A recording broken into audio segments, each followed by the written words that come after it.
یہ سب سوال اس کے ذہن میں گڈمڈ ہونے لگے۔ مجھے نفرت ہے آپ سے، آپ نے مجھے استعمال کیا، میں کوئی کھلونا تھی۔ اس کے سینے پر ہاتھ مارتی وہ ساتھ میں چلا کر پوچھنے لگی۔ اسے اس پل اپنا وجود واقعی کسی کھلونے کی مانند لگا۔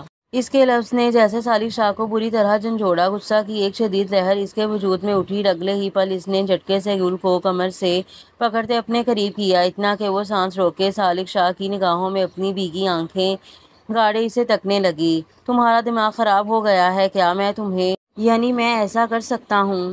وہ حیران تھا، یا پھر وہ اس سوال کی توقع ہرگز نہیں رکھتا تھا۔ تم اثاثہ ہو میرا، میری محبت ہو، تم جس کو شاہ دیوانوں کی طرح عشق کرتا ہے، اور تم خود کو وہ آگے کچھ کہہ نہیں پایا۔ بے بس سے الفاظ خاموش ہو گئے۔ وہ اسے کیا کہتا، کیا شکوہ کرتا؟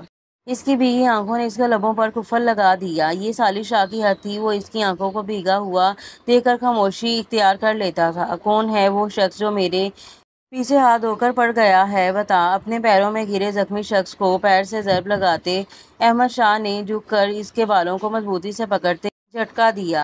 سائیں بتاتا ہوں رحم۔ ہاتھ جوڑے اس آدمی نے رحم کی التجا کی، جبکہ وہ حقارت سے اسے دیکھ کر چھوڑتے پیچھے ہٹ گیا۔ بولو۔ آنکھوں میں تیرتا غصہ صاف واضح تھا۔ وہ اتنی زور سے چلائی کہ وہ شخص سوچ میں پڑ گیا۔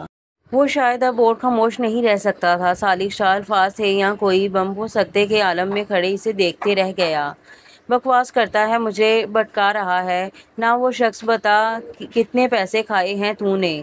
غصہ میں اس کی جانب آتے احمد شاہ نے اسے بری طرح مار مار کر ادمرہ کر دیا۔ وہ اب کچھ کہنا کیا سانس لینے کے قابل بھی بمشکل بچا تھا۔ احمد شاہ کو یقین نہ تھا اس کی بات پر، جبکہ وہ جان نہ سکا اس کا اختتام اب اسے پیچھے بری قسمت کی طرح ہاتھ دھو کر پڑ چکا تھا۔ او تو آ گئیں آپ۔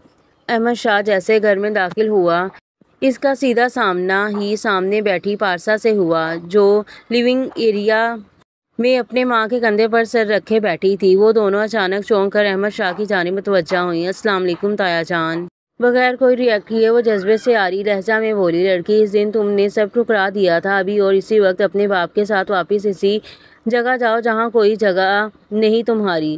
شفقیت سے کہہ کر وہ اوپر کی جانب بڑھ گئے، جب اچانک پارسا کے والد ان کے پیچھے سے گھر میں داخل ہوئے۔ وہ ان کے الفاظ سن چکے تھے، جبکہ وہ تو کچھ کہنے کے قابل نہ رہی۔ آپ اندر جائیں، مجھے پارسا سے بات کرنی ہے۔ اپنی بیوی سے مخاطب ہو کر وہ پارسا کی جانب آئے۔ وہ انہیں اس قدر سنجیدہ دیکھ کر کچن کی جانب بڑھ گئیں۔ وہ پارسا کے پاس آ کر اسے اپنے سینے سے لگا گئے۔ میرا بیٹا اتنی جلدی ہار گیا؟ اس کے سر پر ہاتھ پھیر کر کہتے وہ اس سے خود سے جدا کر گئے۔ وہ ان کی جانب دیکھتی رہ گئی۔ وہ کیسے کہہ سکتے تھے؟ وہ ہاری کہاں تھی؟ محبت کی مار ماری گئی تھی۔ آج تمہیں ایک بات بتاتا ہوں، چلو۔ وہ پارسا سے کہہ کر باہر کی جانب نکل گئے۔ وہ بھی سوالیہ نگاہوں سے انہیں دیکھتی ان کے پیچھے چل دی۔ وہ باہر لان میں آئے تھے، اس خوبصورت لان کے پاس جو کبھی پرانے شیر نے اپنے ہاتھوں سے سجایا تھا، جس کا خیال نہ جانے کتنے سالوں سے وہ رکھتی آ رہی تھی۔ جانتی ہو شیر دل اور ان پودوں میں کیا چیز ایک جیسی ہے؟ ان کا وجود۔ وہ بھی پودوں کی طرح تھا۔ جب تک بابی سائیں زندہ تھیں وہ یوں ہی رہا کھلا ہوا سا، اور پھر اس کی زندگی میں دردناک حادثہ ہوا اور اس کا سب چھین کر لے گیا، یہاں تک کہ اسے بھی۔ پھر اس سے سب دور ہو گئے، سب کچھ اس کا چھین گیا۔ اس سے بات کرنا، اسے دیکھنا تک کوئی دھیان نہیں دیتا تھا۔ اگر وہ 2 یا 5 دن بھی گھر میں نظر نہیں آئے، یہاں تک کہ اس کا باپ بھی۔ پارسا، تم نے اس کے پودوں کو سال لگا کر اس قدر خوبصورت بنایا، انہیں اہمیت دی، توجہ دی، یہاں تک کبھی کبھی ان کے کانٹے بھی چبھ گئے تمہیں۔ مگر شیر دل جو نہ جانے کس وقت کے تحت تمہیں خود سے بدگمان کر رہا ہے، تم ہو گئی کیوں پارسا؟ وہ کہتا ہے اسے تم سے نفرت ہے، مگر تمہیں اذیت دے کر اس کی آنکھیں کیوں بھیگ جاتی ہیں؟ وہ بول رہے تھے اور وہ دم سادے انہیں دیکھے جا رہی تھی۔ تم میرے ساتھ چل رہی ہو، اس رشتہ کو آخر تک نہ سہی ایک اور بار نبھا لو۔ انسانوں کا کیا بھروسہ کب اپنی اصل راہ کی جانب چل دیں۔ وہ نہ جانے یہ سب کیوں کہہ رہے تھے۔ ان کے آخری الفاظوں نے پارسا کا دل جیسے مٹھی میں بھینچا۔ کچھ دنوں بعد بتا دینا اگر تمہیں جانا ہے تو۔ بغیر پارسا کی جانب دیکھے وہ حویلی کے اندر بڑھ گئے اور وہ وہیں تنہا کھڑی رہ گئی، بس سوچوں میں گم۔ شاہ، آپ کہاں جا رہے ہیں؟ گل جو ابھی اٹھی تھی سالک شاہ کو سامنے بیگ پیک کرتا دیکھ بولی، جبکہ وہ گل کو یوں ہی نظر انداز کیے اپنے کام میں مشغول رہا۔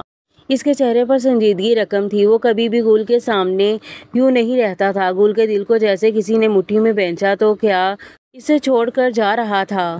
وہ صالح شاہ پر حد پار کر چکی تھی۔ کیا وہ اپنا ضبط کھو بیٹھا تھا؟ بغیر گل کو جواب دیے صالح شاہ بیگ اٹھاتا باہر نکل گیا، بغیر کچھ کہے، بغیر گل کو دیکھے۔ بھیگی آنکھوں سے اس کی پشت کو دیکھتی وہ بغیر جوتا پہنے اٹھ کر اس کے پیچھے بھاگی۔ صالح شاہ سیڑھیاں اتر رہا تھا۔ شاہ! اس پکار میں عجیب سی شدت تھی۔ صالح شاہ وہیں ان سیڑھیوں میں رک گیا۔ کسی کے دل میں خنجر گھونپنے کی کوئی وضاحت نہیں ہوتی گل صالح شاہ بے حد سنجیدگی سے بولتے۔ صالح نے اپنے قدموں میں تیزی بڑھا لی۔ وہ لمحوں میں حویلی کی حدود سے باہر نکل گیا اور وہ وہیں سیڑھیوں کے پاس ہی ڈہ گئی۔ ہاتھوں میں پہنی چوڑیاں اس کے دوپٹہ سے الجھی تو پن کر کھینچے جانے پر شیزا کی آنکھ کھلی۔ وہ اب تک رات والی پوزیشن میں تھی، بس فرق یہ تھا بیڈ کراؤں سے ٹیک لگائے اسے نیند آ گئی تھی۔ تو کیا وہ اب تک نہیں آیا؟ کمرے میں کہیں اسے موجود نہ دیکھ شیزا کا دل پہلی بار بری طرح سے پس گیا۔ کیا وہ اس قابل بھی نہیں سمجھتا تھا؟ آنکھوں میں امڑ آنے والے آنسوؤں پر بند باندھتی وہ اٹھ کر واش روم میں بند ہو گئی۔ سامنے ہی دیوار میں نصب آئینے میں اپنا سجا سنورا روپ دیکھے اسے اور شدت سے رونا آیا۔ اسے لگا تھا وہ آئے گا۔ اسے ذاکوان سے اس بے رخی کی امید نہ تھی۔ شیزا ذاکوان شاہ کے خواب دیکھے جانے سے پہلے ہی ٹوٹ گئے تھے۔ نوچ نوچ کر زیور اتارتی وہ اپنے چہرے پر پانی کے چھینٹے مارنے لگی، جبکہ آنکھوں کی جلن اور بڑھی تو باہر نکل کر الماری میں سے اپنا سوٹ اٹھا کر چینجنگ روم میں گھس گئی۔ کچھ پل بعد وہ سادہ سے سیاہ رنگ کے سوٹ میں باہر نکلی جس کے ساتھ سرخ رنگ کا دوپٹہ تھا۔ مٹا مٹا میک اپ، روئی روئی سرخ آنکھیں اس کی کشش میں اضافہ کر رہی تھیں۔ بیڈ کی پچھلی دیوار پر ذاکوان کا بڑا سا پورٹریٹ لگا ہوا تھا۔ شیزا کے لیے کوئی بھی نہ تھا اس دنیا میں محبت کے دو بول بولنے والا۔ وہ کیا اس قدر بد نصیب تھی؟ سرخ ہونٹوں کو دانتوں سے کچلتی وہ اپنے آنسو اندر ہی اندر اتارنے لگی۔ ڈریسنگ ٹیبل میں نظر آتے اپنے وجود کو بھیگی آنکھوں سے دھندلا سا دیکھتی چہرہ جھکا گئی۔ آنکھوں سے آنسو لڑیوں کی مانند ٹوٹ کر گرنے لگے جب اچانک اس کا دھیان سامنے پڑے کاغذ پر گیا۔ رات کو اس نے کچھ بھی نہ دیکھا تھا، تبھی وہ اس کاغذ کو نہ دیکھ سکی۔ ہاتھ بڑھا کر اس سفید کاغذ کو اٹھاتی وہ اسے کھولنے لگی۔ سامنے ہی تحریر لکھی تھی: شیزا ذاکوان شاہ، بہت سے معاملات نکلے ہیں، تم سے جلدی سے ملوں گا، فی الحال میرا انتظار کرو اور اپنا خیال رکھو، ذاکوان شاہ کے لیے۔ اس تحریر کو پڑھ کر وہ یہاں وہاں دیکھنے لگی۔ اسے لگا وہ اسے دیکھ رہا تھا، مگر نہیں، وہ صرف اسے لکھے گئے الفاظ تھے۔ کاغذ فولڈ کرتی وہ واپس رکھ گئی۔ نہ جانے اس نے کب آنا تھا۔ تبھی وہ باہر نکل کر اپنے پرانے کمرے میں آ گئی۔ دروازہ بند کرتے شیزا نے گہرا سانس بھرا، جس کے ساتھ کئی اذیتیں بھی اندر ہی اندر رہ گئیں۔ 2 ہفتہ بعد صالح شاہ کو گئے 2 ہفتہ ہو گئے تھے اور وہ اس کے انتظار میں عادی ہو چلی تھی۔ خود کو کتنی بار نوچا تھا اس نے، کتنا ہی کوسا تھا، کتنی دعائیں مانگی تھیں، مگر وہ نہ آیا۔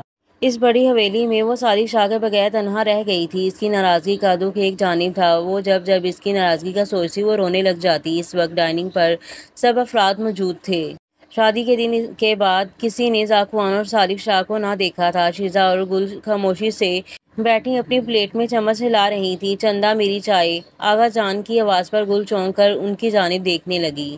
وہ مسکراتے ہوئے اس کی جانب ہی دیکھ رہے تھے۔ ان 2 ہفتوں میں گل کی کسی سے اس قدر بنی تھی تو وہ آغا جان تھے، جن کی صبح شروع ہی اپنی ان دونوں بیٹیوں کو دیکھ کر ہوتی تھی، جن کو جب تک وہ اپنے سامنے نہ دیکھتے کھانا شروع نہ کرتے۔ اس پل بھی وہ مسکرا کر اٹھ کھڑی ہوئی۔ وہ پچھلے 2 ہفتوں سے شام کی چائے خود اپنے ہاتھوں سے ان کے لیے بناتی تھی۔ اماں سائیں سلگھ کر آغا کا انداز دیکھنے لگیں، جو گل رخ کو اپنی بیٹی بنا چکے تھے۔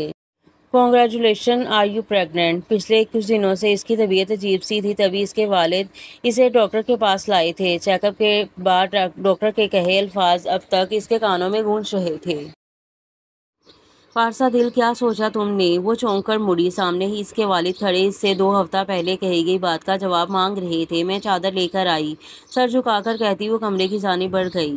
کچھ ہی لمحوں بعد چادر اوڑھے وہ باہر نکلی۔ وہ اپنی ماں سے نہ مل سکی کیونکہ جانتی تھی اگر انہیں بتاتی تو وہ کبھی اسے بھیجنے پر راضی نہ ہوتیں۔